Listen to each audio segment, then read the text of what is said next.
Fala galera, meu nome é Alexandre, eu sou estudante de medicina. Tô sumido, né? Eu tô no segundo ano de medicina e eu vou fazer essa prova do Enem aí com vocês para sentir a prova. Eu passei em medicina pelo ProUni, eu passei na primeira chamada, então assim, eu utilizei algumas estratégias, tudo. Então eu quero ver como vai ser a prova desse ano, eu quero acompanhar vocês e dar uma ajuda aí no que for preciso. Então é isso, gente. Me sigam no Instagram, porque lá eu ajudo vocês. Eu posto bastante coisa também da faculdade. Então eu vou deixar aí meu Instagram para vocês seguirem. Se inscrevam no canal, ativem o sino de notificações, mandem para os amigos, mas principalmente Instagram, gente. Ali eu sempre estou mais ativo e posto coisas mais de uma forma mais dinâmica lá.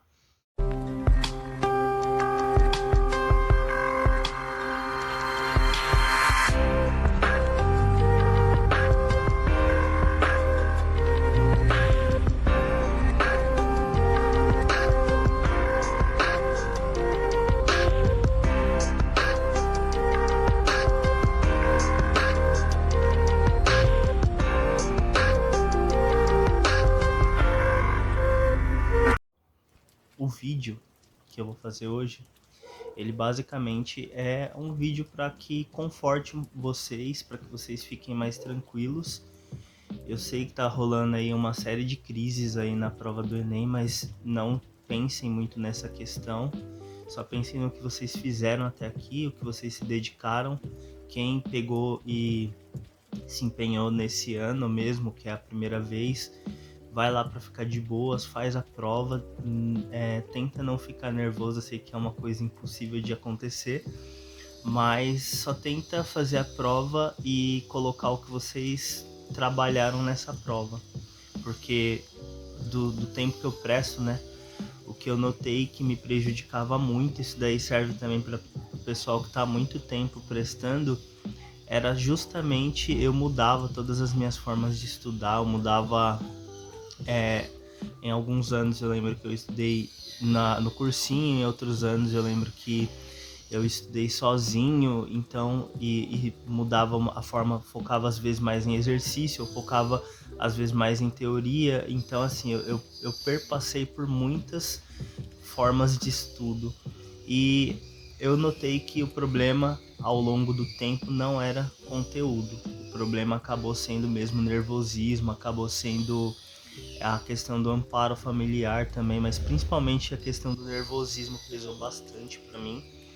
E é assim, é o que tá ao alcance de vocês, tá, gente? Então ficar calmo, fazer alguma coisa que vocês gostem de fazer agora.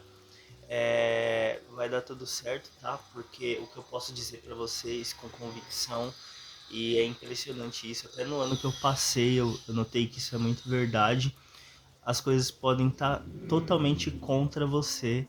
Parece que quando você. Eu lembro que quando eu saí da prova, no ano que eu passei, falei, inacreditável. Eu foquei tudo para passar nesse ano e eu consegui tirar uma nota menor do que a nota do ano anterior. Tipo, eu não evoluí, ao contrário, eu caí a minha média. Eu falei, eu não vou conseguir passar. Se eu não conseguir passar com a nota que eu tinha tirado, eu não vou conseguir passar com essa. E eu passei na primeira chamada. Então, gente, calma. As coisas às vezes parece que não estão dando certo, mas se for o momento de vocês, vai acontecer independente de vocês não forem do jeito que vocês esperam. Então, não tem nada perdido. Quando vocês terminam a prova, é outra estratégia, aí é o momento de vocês focarem em ProUni, focarem em FIES, focarem no SISU, etc. Então, gente, não joguem a toalha quando vocês saírem da prova. Fez o primeiro dia, quer corrigir? Ótimo, corrige, mas não fica muito preocupado com isso, foquem no segundo dia depois. E como o Enem ele tem agora esse formato com a prova espaçada, essa semana eu acredito que vocês focaram um pouco mais na prova do primeiro dia. Então, semana que vem, saiu dessa prova, quer corrigir? Corrige, não tem problema. É uma coisa que pra mim nunca pesou. Mas se vocês têm muito problema emocional, então não corrige. Mas pra mim, assim, indiferente. E na segunda, depois que vocês saírem da prova, corrigiram ou não corrigiram, não sei, a partir de segunda-feira, dá uma trabalhada até lá pela quinta, sexta-feira, nas provas do segundo dia, principalmente focando em resolução dessa prova, né? E como que vocês vão aumentar, assim, como vocês podem aumentar um pouco o número de acerto de vocês nessa reta com estratégia de resolução de prova. Então, assim, uma coisa que eu gostava de fazer, principalmente nas provas, né? O primeiro dia, eu me dava 1 hora e meia para a primeira prova, 1 hora e meia para a segunda prova e sempre lutava para fazer menos do que isso.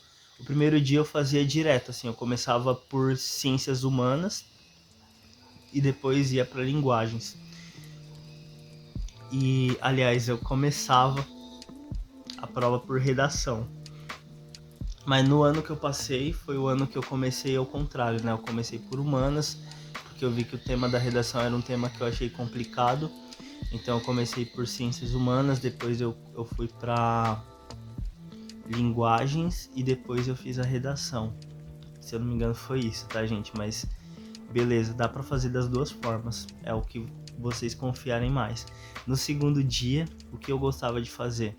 Eu gostava de pegar 30 minutos, aquele marcador lá, lembra? Eu pegava 30 minutos para ciências da natureza e eu resolvia o máximo de questões possíveis, e eu pegava 1 hora para matemática, eu ia intercalando 30 minutos, 1 hora, 30 minutos, 1 hora. E foi assim que eu fiz. Não fui muito bem assim em quantidade de acerto em matemática, mas eu consegui garantir uma TRI boa por conta das questões que eu acertei. Então, o segredo tá na TRI, tá, gente? Joga com elas. Vocês precisam ter um sequenciamento lógico de acertos, acertar mais fáceis que médias, mais médias que difíceis. Esse é o sequenciamento lógico. Eu lembro que eu fazia dessa forma, e quando eu abri a prova, principalmente do segundo dia, questões fáceis. Como são essas questões? Ciências da natureza. Geralmente são questões com mais imagens, questões com algum contexto mais fácil de entender. Bater o olho nas alternativas, tem coisas mais tranquilas ali, vai e faz.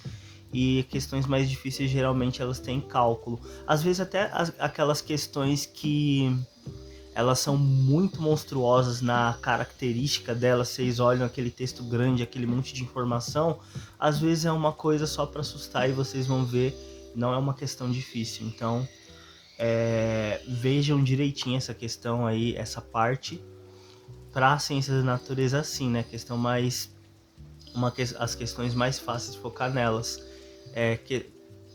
Como que é? Que também são questões sem cálculo, etc. São questões que dá para você fazer de uma forma mais rápida, assim. Então, por isso que eu colocava essa lógica de 30 minutos natureza, 1 hora matemática, porque eu tenho mais facilidade com ciências da natureza. Beleza. Matemática. Na matemática, vocês já sabem que as questões mais fáceis, geralmente elas vão estar em razões e proporções, vai ter bastante razões e proporções, é uma coisa que se vocês treinaram aí, geralmente as questões fáceis estão nisso. Questões que tenham gráfico, né, ajuda bastante gráfico, uma tabelinha e tal, para você fazer alguma continha, alguma coisa. E cai até aritmética, tá, gente? Dá para vocês resolverem nessas tabelas aí. E regra de 3, a parte da porcentagem, né? As questões fáceis vão estar nisso. Geometria plana.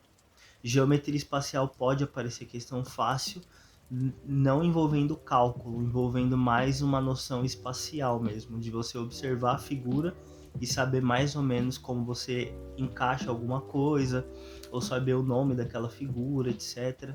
Então, também questões fáceis estão aí. Eu lembro que uma das questões fáceis minha foi uma que envolvia teorema de Pitágoras de geometria plana. Deixa eu ver mais.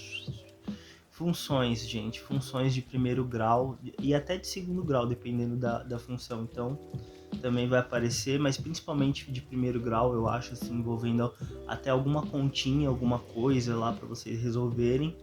A parte de análise combinatória e probabilidade, eu presumo que seja um pouco mais difícil, por mais que a questão seja simples, ela não é uma teoria muito simples de decorar, de você aprender, aliás. Probabilidade até vai, mas combinatória é muito mais complicado, então assim, eu jogaria essas para nível médio difícil. E é isso, tá, gente? A parte de estatística é uma parte tranquila, aritmética. Aritmética. A parte de estatística, como que média simples, média composta. Quer ver? Eu acho que não vai aparecer desvio padrão, desvio médio, mas geralmente as questões aparecem com medida de tendência central e umas coisas mais simples. O máximo que eu acho que aparece é média ponderada. Então, assim, eu falei média composta, média ponderada. Então, assim, dá para resolver, tá, gente? Dá para resolver a parte de como que tem outra de matemática financeira. Pode aparecer também alguma coisa que dá até para resolver tranquilo, então fiquem calmos, foquem nos dados que vocês têm nos gráficos, nas tabelas. E é isso, tá, gente? O vídeo que eu queria... de ciências da natureza, a característica é essa que eu falei, eu não vou focar muito em conteúdo que pode aparecer, isso e aquilo, porque vocês vão saber quando a questão é fácil. Uma coisa que faz com que vocês saibam que a questão é fácil. Leu uma vez, entendeu, sabe mais ou menos o que tem que fazer? Questão fácil. Leu uma vez, não entendeu, leu outra vez, não entendeu, pula. Vai para outra questão porque vocês vão perder tempo. Isso até no primeiro dia, tá? De ciências humanas tem questões que você bate e linguagens, você bate o olho, lê uma vez, já sabe mais ou menos como resolver. Então isso daí é questão que provavelmente a maioria das pessoas vão acertar. Teve que ler de mais de uma vez, já começa a desconfiar que é uma questão complicadinha. Pode ser média, não sei, mas já começa a desconfiar. Leu mais de uma vez e não conseguiu nem direcionar o raciocínio, pula. Pula sem dó nem piedade. Volta para aquilo no final, porque você deixa o seu cérebro processando algumas coisas de forma involuntária, porque depois, quando você retomar isso, boa parte dessa questão você já vai ter encaminhado. Então, avança. Não tem medo não, tá, gente? E é isso. Desejo que vocês façam... redação. Redação, eu acredito que vocês trabalharam receita de bolo aí. É uma coisa que eu faço bastante. Eu, inclusive, fiz uma redação de um amigo para uma prova de transferência e eu tirei uma nota muito próxima da nota máxima utilizando o modelo da redação do Enem. Eu só mudei a proposta de intervenção, que é o mesmo modelo que eu uso para tudo, tá, gente? Na Unifesp eu também fiz a mesma coisa, nos 2 anos que eu fiz Unifesp, no ano que eu passei e no ano anterior ao que eu passei, eu cheguei perto da nota máxima utilizando o formato da redação do Enem, só mudando a proposta de intervenção. E no Enem, já tem 2 anos aí que eu fiz o Enem, que foi o ano que eu passei, e no ano anterior, que eu tiro de 900 para cima. Então assim, gente, redação, receita de bolo, vai lá e aplica a receita de vocês. E tem que ser uma coisa muito assim, espero. Se vocês não fizeram modelo de redação, gente, aí fica um pouco mais complicado. Aí o que eu sugiro é que vocês procurem aí nos canais. Tem um canal de um amigo meu, que é o Will. Ele faz redação. Então, assim, eu vou deixar o canal dele aí na descrição. Eu vou deixar para vocês irem lá, que ele tem bastante modelo de redação pronto. Vocês encontram alguns vídeos meus também falando do meu modelo, de como eu fiz, mas sugiro que vocês também vão no canal dele para que vocês vejam direitinho, tá, gente? E, assim, modelo de redação é isso, tá, gente? Chegou, aplicou, já era. Eu acho até interessante isso, porque você já tá nervoso durante a prova, é uma coisa que eu sempre pego pra mim. E inclusive no ano que eu passei, eu tava nervoso, eu achei a prova complicada, eu achei a redação complicada também e não sabia muito o que fazer. Mas a partir do momento em que eu terminei a minha parte de prova mesmo, que foi aquilo que eu treinei e cheguei na redação, foi uma coisa meio que automática. Tipo, eu fui simplesmente encaixando coisas no meu modelo. E foi basicamente isso, tá, gente? Trabalhar bem aí a introdução, dar um direcionamento bom para sua tese, ter o uso adequado, né, de conectivos, fazer uma coisa que eu gosto muito de fazer, colocar pelo menos assim 2 locuções adjetivas que meio que encaminhem um posicionamento que você vai ter na proposta 1 e na proposta 2, trabalhar com interdisciplinaridade, por exemplo. Eu gosto de utilizar, por exemplo, já na introdução eu trago uma citação, na própria introdução, quando Brás Cubas explanou sua máxima, suporta-se com paciência a cólica do próximo, ou então tem várias, deixa eu ver mais alguma. Quando Francis Bacon explanou sua máxima, Francis Bacon explanou sua máxima. Quando Francis Bacon explanou sua máxima, conhecimento é poder, se eu não me engano foi isso, tá, gente?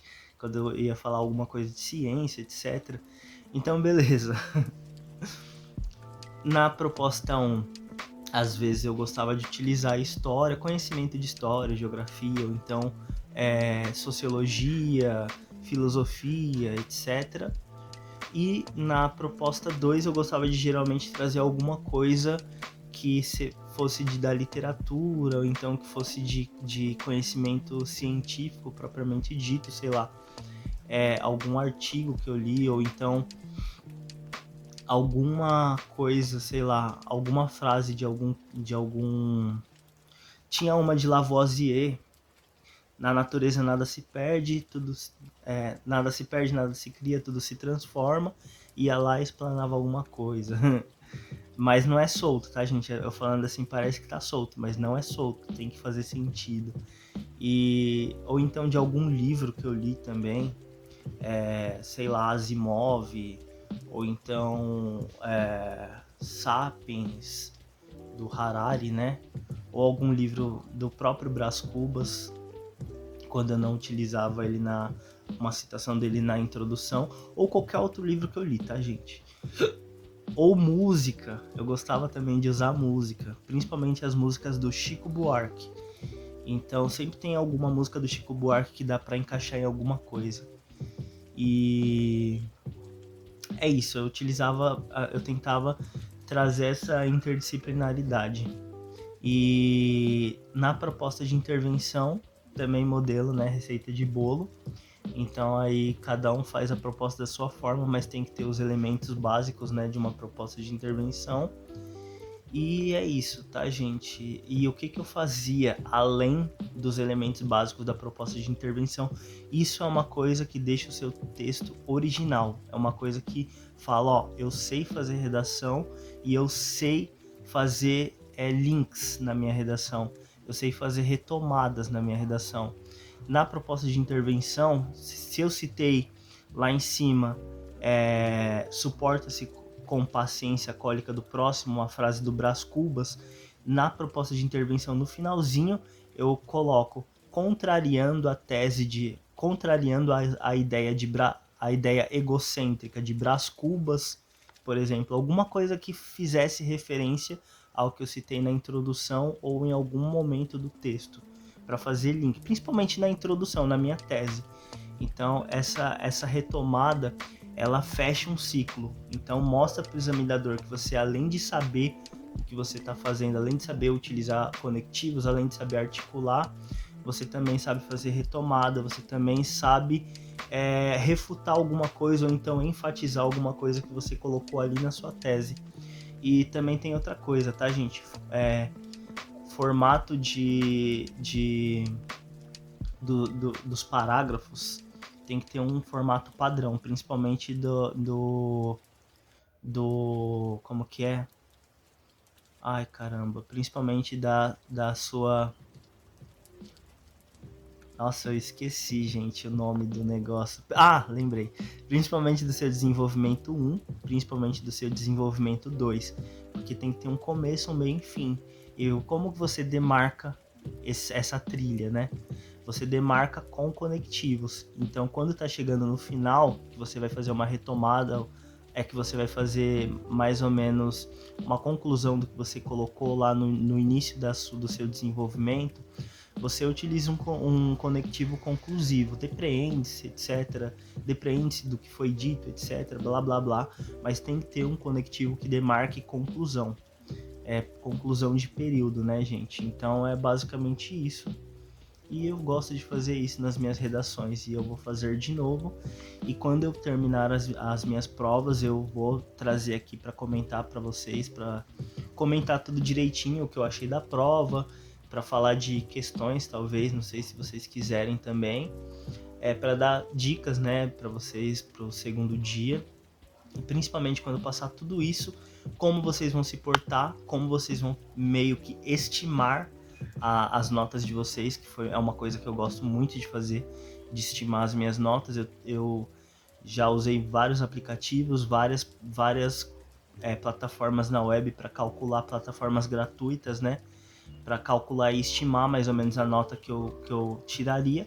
E eu cheguei muito perto, então assim, dá para vocês terem uma noção quando vocês saírem da prova de como vocês vão ter um desempenho, de qual vai ser a nota de vocês. Então é isso, tá, gente? Peço que... e a parte importante, né? Estimei minha nota, o que eu faço agora?